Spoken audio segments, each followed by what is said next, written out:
Welcome to कानूनी चर्चा। तो आज दोबारा मेरे साथ जुड़े हैं एडवोकेट मोहम्मद असलम चौधरी कश्मीर से। तो ये कानूनी चर्चा का चैनल है, लेकिन हमने एक शुरू किए हैं एपिसोड, पीछे भी किए हैं और आगे भी करेंगे जब तक ये इलेक्शन प्रोसेस चल रहा है लेजिस्लेटिव असेंबली का जम्मू और कश्मीर में। तो आज उसी पे टॉपिक पे कि क्या इलेक्शन का माहौल है, तो हम असलम साहब से पूछेंगे इसके बारे में। असलम साहब, आप माइक म्यूट कर लीजिए और बताइए कि क्या माहौल है, क्या है। देखिए, जम्मू कश्मीर के अंदर लेजिस्लेटिव असेंबली इलेक्शन काफ़ी मुद्दत के बाद हुए हैं, कहीं सालों के बाद हुए हैं और नौजवानों में जो जोश खरोश और जश्न जमहूरियत में पार्टिसिपेट करने का जो शौक़ है वो बिल्कुल नज़र आ रहा है। कहीं नए चेहरे इस बार इलेक्शन में हैं। पहले तो ये होता था कि सिर्फ ख़ानदानी राज के लोग जो हैं, किसी का बाप चीफ मिनिस्टर है, किसी का बाप एमएलए रहा है, तो वो इलेक्शन लड़ता था। इस बार ऐसा नहीं है, बल्कि आम लोगों में से भी इलेक्शन में पार्टिसिपेट किया है और कहीं पार्टीज यहाँ पर आ गई, जैसे अखिलेश यादव की समाजवादी पार्टी, कुपवारा से सबिया बेगम इलेक्शन लड़ रही हैं। यंग वुमेन हैं, एजुकेटेड हैं, एंटरप्रेन्योर हैं। ऐसे ही इंजीनियर रशीद की पार्टी से तकरीबन मुख्तलिफ जगहों पर जो कॉन्स्टिट्यूएंसीज हैं वहाँ इलेक्शन लड़े जा रहे हैं, जैसे हजरत बल है, बडगाम है, साउथ कश्मीर की कहीं कॉन्स्टिट्यूएंसीज हैं। पहले तो वो सिर्फ अपनी लंगेट में खुद इलेक्शन लड़ा करता था। उड़ी में अब इंजीनियर रशीद का कैंडिडेट इलेक्शन लड़ रहा है, मुनीर साहब। तो इससे ये साबित होता है कि जमहूरियत का जो जश्न है वो सब लोग मिल के मना रहे हैं और नई लीडरशिप की पार्टिसिपेशन इस इलेक्टोरल प्रोसेस में भी जो है वो उभरती हुई नजर आ रही है। तो ये थोड़ा सा आपके ने जो इंफॉर्मेशन दी उससे लगता है कि ठीक है।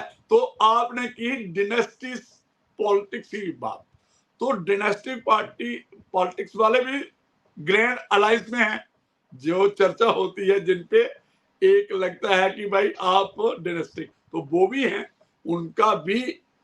और अच्छी बात है पार्टिसिपेशन में। आप कई बार उमर अब्दुल्ला साहब को देखते हो, जहां फारूक अब्दुल्ला साहब को देखते हैं, या दूसरे लोगों को भी देखते हो जो कांग्रेस से हैं, तो वो आउटवर्डली ओपनली कहते हैं कि पार्टिसिपेशन में कोई फर्क नहीं पड़ता, everybody is suppose to participate, democracy है, डेमोक्रेटिक सेटअप है। लेकिन इसका जो पॉलिटिकल लोग तो कहते हैं, लेकिन जो लोगों में प्रभाव जाता है कि यूथ की पार्टिसिपेशन से, जो आज आपने देखी और अदरवाइज भी हमें इंफॉर्मेशन है कि काफी यंग लोग और डिफरेंट पॉलिटिकल पार्टीज के भी पार्टिसिपेट करें। और एक है कि पिछले 10 साल चाहे इलेक्शन नहीं हुई, इलेक्टोरल प्रोसेस नहीं हुआ, लेकिन पॉलिटिकल पार्टीज बहुत खड़ी हुई कश्मीर में, वो जिन्होंने पार्टिसिपेशन की है, जो हमारी पंचायती राज सिस्टम की इलेक्शन थी या अर्बन बॉडीज की इलेक्शन थी, तो उसमें पार्टिसिपेशन हुई है, प्रोसेस हुआ है, तो अच्छी बात है।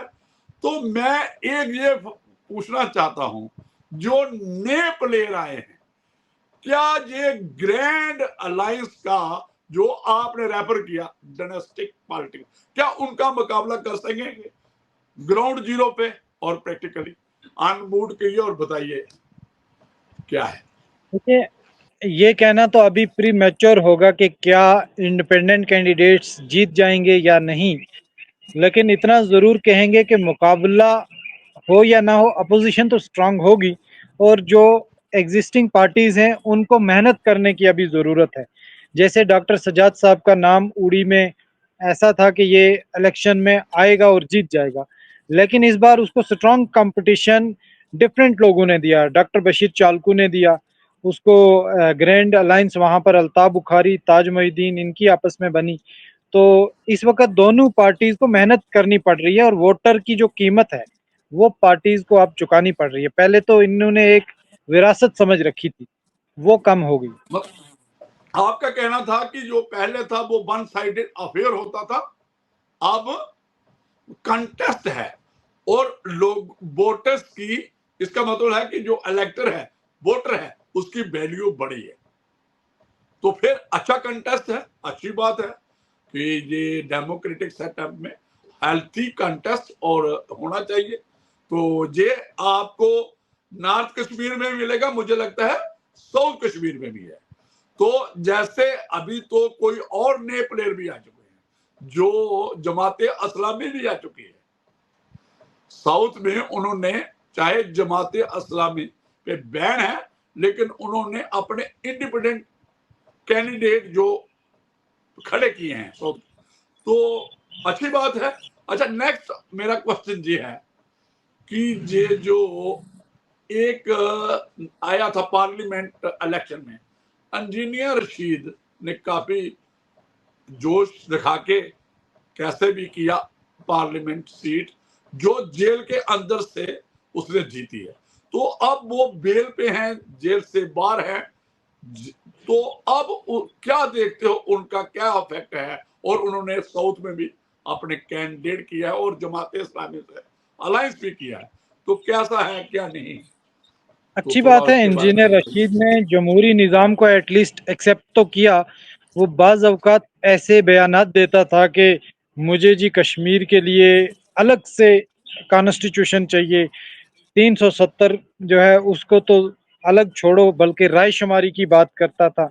वो अभी तो भी करते करता है। करते अभी अभी हम स्टेटहुड तक पहुंच गए हैं। अभी तो हमें नहीं स्टेटहुड नहीं नहीं मिल नहीं, रहा एक है एक मैं बीच में और वो इंटरव्यू रायशुमारी पे करूंगा है। आपको। अभी भी कर रहा है वो, अभी जी, भी बात कि डिस्प्यूटेड जम्मू एंड कश्मीर को डिस्प्यूटेड टेरिटरी दिखाता है।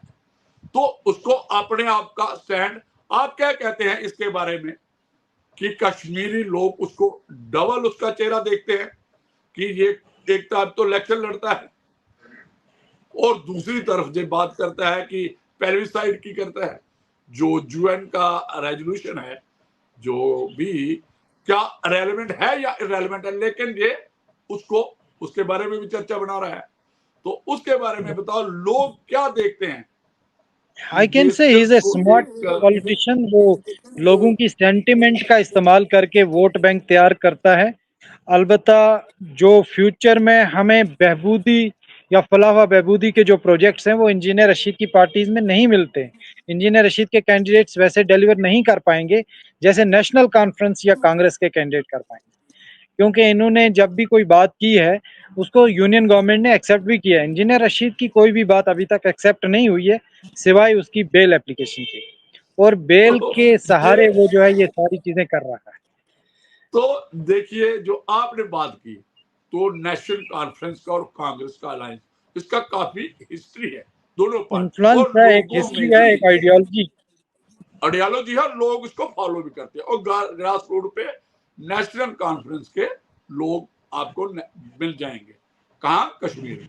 तो अभी तो जो आपने कहा कि इसको इंजीनियर रशीद को इमोशनल टच देख के, क्योंकि एक बात है, ये लोग कहते हैं कि कश्मीर में गरम बिकता है, जो गरम बिकता है, तो वो जो गरम जो पॉट है, उसको उस पे उबलते रहना चाहते हैं कि कुछ भी डाल दो, पानी डाल दो, चाय आपके पास नहीं है, दूध आपके पास नहीं है, चाय नहीं बननी है, लेकिन पानी को ही उबालते रहो।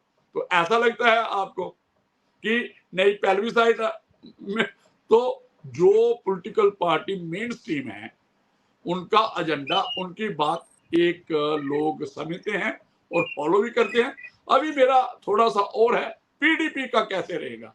पीपल्स डेमोक्रेटिक पार्टी के बारे में बताइए, क्या उसका पीडीपी अभी थोड़ा थोड़ा रिकवर कर रही है। जो फ्लॉप शो हुआ था इनका 370 के बाद, तो बहुत सारे मिनिस्टर्स ने party A B C D BJP की बना ली थी, लेकिन अभी वो सारे वापस पीडीपी में आ गए।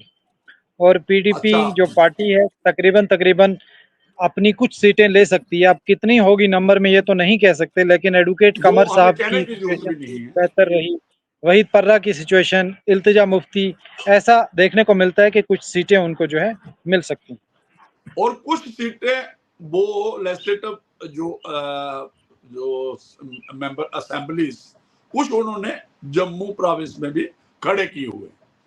तो आप थोड़े जानकार रखते हैं, थोड़ा सा हमें जे चिनाब वैली और जे दूसरा बता दीजिए, जे वाला अपना जे दूसरा है जे आपका पीर पंचाल का रजौरी पुंछ का भी थोड़ा बताइए, आपने क्या गैदर किया है इसके बारे में, जहां क्या कैसा कंटेस्ट रहने वाला है। मुझे लगता है कि नेशनल कॉन्फ्रेंस जो है उसकी अलायंस वहां वहां हुई है जहां कांग्रेस के कैंडिडेट और नेशनल कॉन्फ्रेंस के दोनों कैंडिडेट स्ट्रांग थे। तो फिर उन्होंने ये तय किया कि जहां पहले एमएलए जीता है मैंडेट उसी का रहेगा। जैसे उड़ी में शफी उड़ी ने जीता था एनसी का, तो मैंडेट एनसी को रहेगा।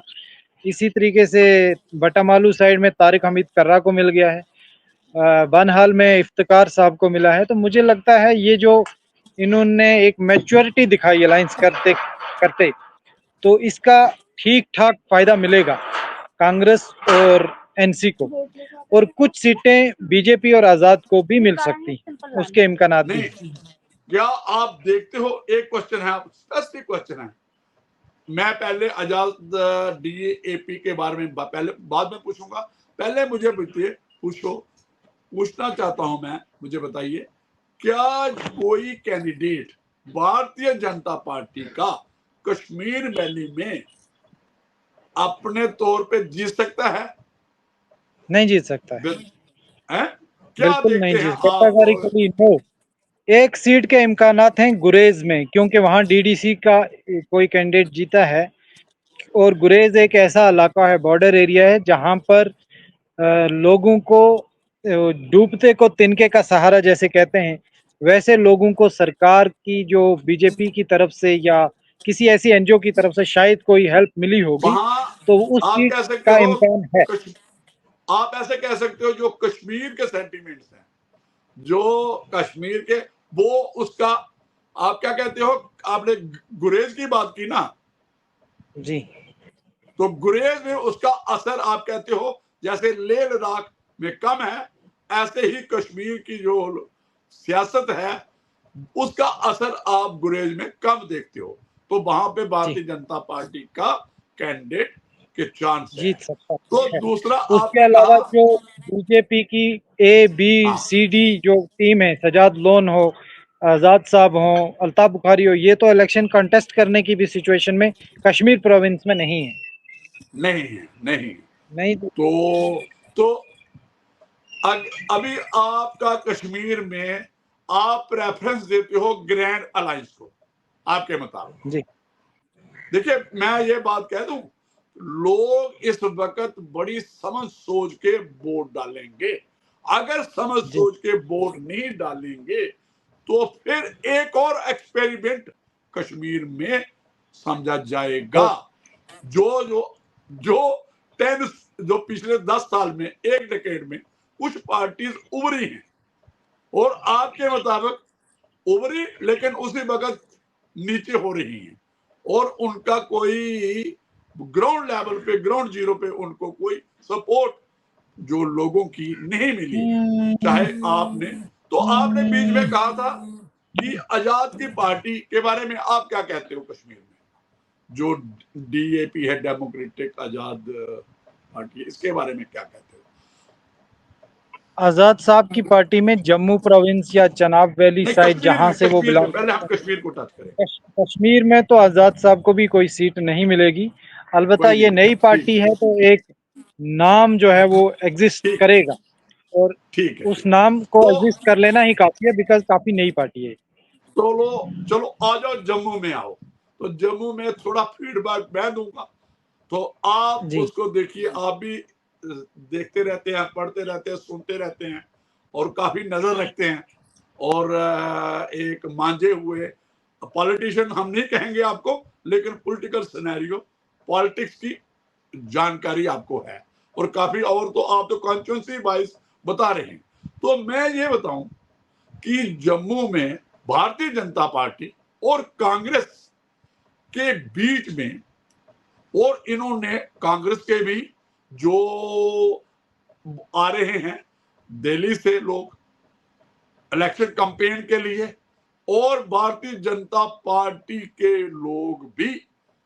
तो आपने देखा होगा प्रधानमंत्री साहब, अमित शाह और दूसरे लोग जो एक ग्रास रूट पे फैले हुए, हर कॉन्स्टिट्यूंसी में कांग्रेस का आपको वर्कर लोकल भी मिलेगा, भारतीय जनता पार्टी का भी मिलेगा, और जो बाहर से आए हैं, चाहे उनके जो क्या कहते हैं प्राइम कंपेनर हैं और जो लो लेवल कंपेनर हैं, जो समझो हर एक किस्म का कंपेनर यू विल फाइंड। तो मुझे लगता है जहां हिंदू बेल्ट है और कुछ मुस्लिम बेल्ट जहां पे बराबर में है, एक मेजॉरिटी में हिंदू होंगे, एक मेजॉरिटी में मुस्लिम होंगे, और कहीं जगह मुस्लिम और हिंदू बराबर में है, या 40 और 60 में।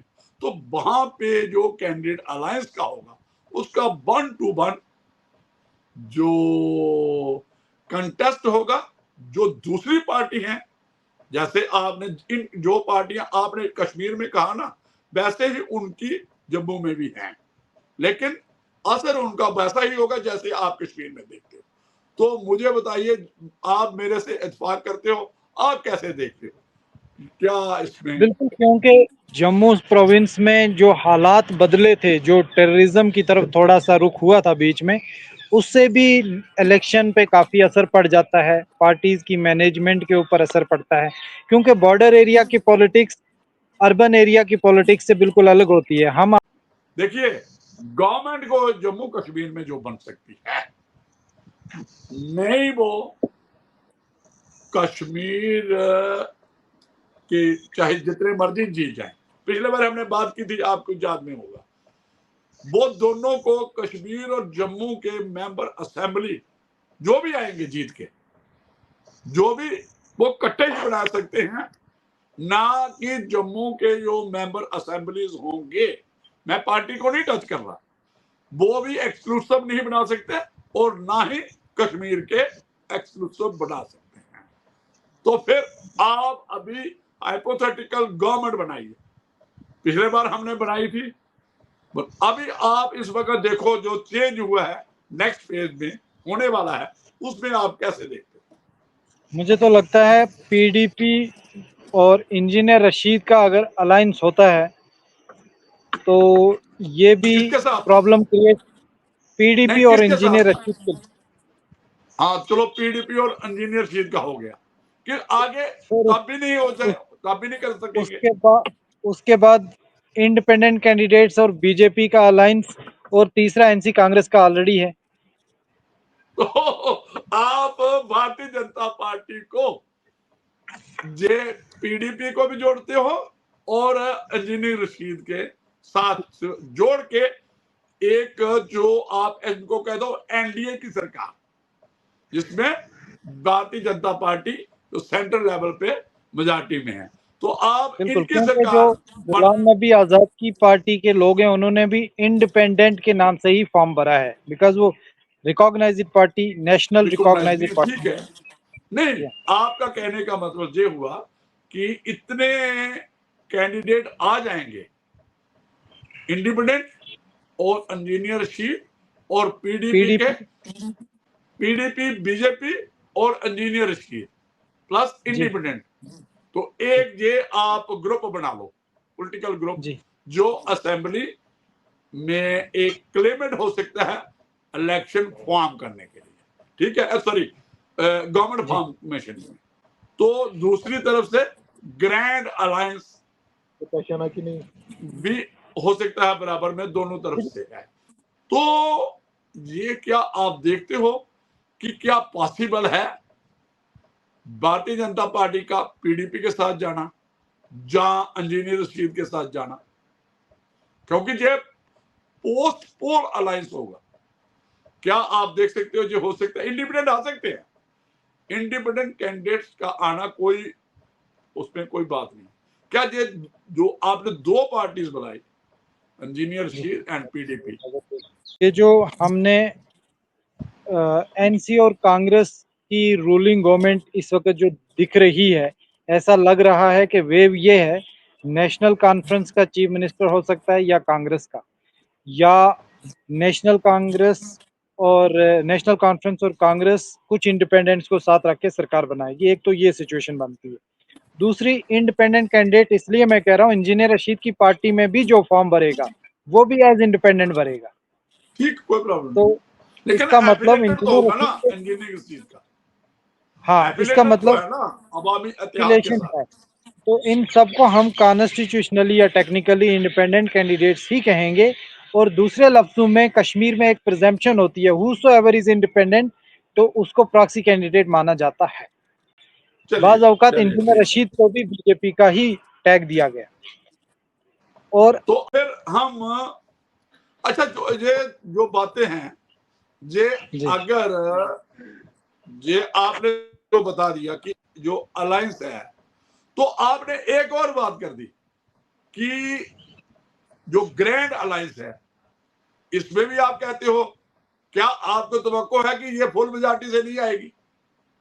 ये गवर्नमेंट फॉर्मेशन में इनको नंबर कम आएंगे? फ्रैक्चर्ड मैंडेट आपने के कहा इम्कानात भी हैं। फ्रैक्चर्ड हाँ, मैंडेट के इम्कानात हैं और ज्यादा चांसेस उसी के हैं, क्योंकि एक तरफ इंजीनियर रशीद के सेंटिमेंट को लेके पॉलिटिक्स, दूसरी तरफ यूनियन गवर्नमेंट के जो एफिलेटेड लोग हैं, चाहे वो इंडिपेंडेंट कैंडिडेट की सूरत में हो चाहे पार्टी एबीसीडी हो, उनकी भी तो से है, वो भी तो जीतेंगे। तो इसका मतलब फ्रैक्चर्ड मैंडेट के इम्कानात ज्यादा है। तो जो दो ग्रैंड अलायंस के साथ भी इंडिपेंडेंट जा सकते हैं और दूसरे साथ भी जा सकते हैं, अगर गवर्नमेंट फॉर्मेशन की पॉसिबिलिटी बनी तो। बिल्कुल। ऐसा कहना है आपका? जी हाँ, तो जी क्योंकि हाँ। दोनों और प्लेयर हैं, ज्यादा दोनों चांसेस इंडिपेंडेंट कैंडिडेट्स के यूनियन की तरफ होंगे, कम चांसेस ग्रैंड अलायंस की तरफ होंगे। तरफ होंगे, ठीक है। तो ये आप जो ये होने वाला है, क्या ये स्थिरता लाएगा, स्टेबिलिटी लाएगा कश्मीर पॉलिटिक्स में, या दोबारा ये पॉलिटिकल जो सिस्टम है, जो सिनेरियो है कश्मीर में, ये बिखरा हुआ मिलेगा? क्या कहते हैं जम्मू कश्मीर के पूरे को टच करो, क्या कहते हैं मुझे तो लगता अगर है कि ऐसा ये, रहा? क्योंकि इस बार मिनिस्टर्स के पास पावर्स भी बहुत कम हैं। यूटी में तो बिल्कुल ही वो हैंडीकैप टाइप के मिनिस्टर्स होंगे। तो कहीं ना कहीं एक प्रीमेच्योर इंस्टेबिलिटी पॉलिटिकल पावर्स के पास अभी है, यानी जो पहले मिनिस्टर्स थे, लीडर्स थे, वो मैं ऑलरेडी इस चीज का भी मैं शिकार हैं, वो नहीं कह डिप्रेशन। रहा, मैं असलम जी साहब दूसरा, मैंने कहा अगर किसी इलेक्शन में जो इलेक्शन रिजल्ट हैं वो फ्रैक्चर्ड आता है मैंडेट लोगों का, जी तो उससे क्या देखते हैं आप कि political stability Jammu and Kashmir की, इसमें वीकनेस आएगी, जो वीक बिल्कुल होगी? आएगी और पॉलिटिकल इंस्टेबिलिटी जो है वो जरूर होगी, क्योंकि क्योंकि फ्रैक्चर्ड मैंडेट होगा तो पॉलिटिकल इंस्टेबिलिटी तो होगी ही होगी। सिचुएशन बिल्कुल वैसी बनेगी जैसे एक बार अल्ताफ बुखारी, महबूबा मुफ्ती और सजाद लोन तीनों ने चीफ मिनिस्टर बनने का दावा किया और कोई नहीं बना। बिल्कुल उस तरह की सिचुएशन क्रिएट हो सकती है। हो सकती है। तो एक और पिछले बार भी क्वेश्चन, हाइपोथेटिकल क्वेश्चन है, अगर हाइपोथेटिकली नहीं, जैसे आप बता रहे हो फ्रैक्चर मैंडेट की बात कर रहे हो, अगर गवर्नमेंट नहीं बनती किसी की भी, तो पिछले बार भी हमने बात की थी, तो उस बात को आप रिपीट करो कि क्या हो सकता है, क्योंकि थोड़ा सा लोगों में एजुकेट करो। तो तकरीबन गवर्नर राज के चांसेस ज्यादा बनते हैं, या फिर मतलब जो प्रेसिडेंशियल किसी, रूल है, हाँ, प्रेसिडेंशियल और रूल है, एलजी जहां का तो एडमिनिस्ट्रेटर है ना, वर्चुअली बिल्कुल लीगली कॉन्स्टिट्यूशनली प्रेसिडेंशियल रूल है, जो जी Jammu and Kashmir reorganisation act 2019 का है उसके मुताबिक, और उसकी सेक्शन 73। तो आप क्या समझते हैं कि फिर उसके मुताबिक आप देखते हैं कि ये प्रेसिडेंट रूल एक्सटेंड होगा, आगे जाएगा? बिल्कुल तो फिर सारा ये करके, इतनी करके, तो लोगों को, वोटर को, हम एक बात कहेंगे, ओपन रखेंगे विदाउट एनी, वोटर को, इलेक्टर को आप एडवाइस करिए कि उसको क्या क्या मुद्दे देख के स्टेबिलिटी लानी है जम्मू कश्मीर में, वो कैसे आ सकती है पॉलिटिकल से। अगर तो क्या आप ग्रैंड बता अलायंस सकते को हैं? सपोर्ट मिलता है ग्रास रूट लेवल पे, जैसे इन्होंने मुझे लगता है जे आज के लिए काफी है, काफी चर्चा हुई है। और जैसे असलम साहब ने बात की है जहां, तो मुझे लगता है कि ऐसा है कि ये लोगों का जो मैंडेट है वो बढ़ सकता है, फ्रैक्चर्ड मैंडेट आने की ज्यादा चांसेस हैं। तो फिर हम ये लगाएं कि अगर गवर्नमेंट फॉर्मेशन नहीं होती है, पहले तो ये है कि अगर ग्रैंड अलायंस हम देखते हैं कि ये हुकूमत बनाने में सफल होगा, अगर कुछ कारण से नहीं होगा तो इंडिपेंडेंट जो है उनकी सपोर्ट ली जा सकती है। तो दूसरी तरफ से जो कहा, जो असलम भाई ने कहा, उन्होंने कहा, वकील साहब ने, एडवोकेट साहब ने, उन्होंने कहा कि भाई ये जो अगर फिर अगर मुकाबला किससे होगा गवर्नमेंट फॉर्मेशन के लिए क्लेम जे engineer Rashid, Bharatiya Janata party, independent भी कर सकते हैं, जहां और भी छोटी छोटी पार्टियां हैं वो भी कर सकती हैं। तो देखते हैं क्या होता है, क्या रिजल्ट आते हैं, कैसा है। तो 2 फेजेस रह गए हैं, तो फिर देखेंगे। तो हमने एक बात की, और ये मैं कहना चाहता हूं, मैं विदाउट एनी, मैं किसी पार्टी की सपोर्ट, हम एक ही बात चाहते हैं जम्मू कश्मीर की पॉलिटिकल स्टेबिलिटी हो, दोबारा एक्सपेरिमेंट नहीं आए, और ये जो हमारा पॉलिटिकल प्रोसेस है, डेमोक्रेटिक प्रोसेस है, ये कंटिन्यू करे और दोबारा रिवाइव हो, और जो प्रेसिडेंशियल रूल चल रहा है काफी टाइम से, इसके छुटकारा मिले और लोगों की अपनी हुकूमत हो, डेमोक्रेसी अपने लेवल पे हो। तो मुझे लगता है हमारा जो कश्मीर के मोहम्मद असलम साहब से कर चुके हैं हम, तो कोई बात नहीं, उनसे हमने काफी डिस्कशन कर ली है, इंफॉर्मेशन ले ली है, तो वो काफी अच्छी रही डिस्कशन आज की। तो मुझे कहता है ये सफिशिएंट आज के लिए। तो इजाजत दीजिए, दोबारा एक नए एपिसोड से दोबारा जोड़ूंगा आपके साथ। Thank you very much.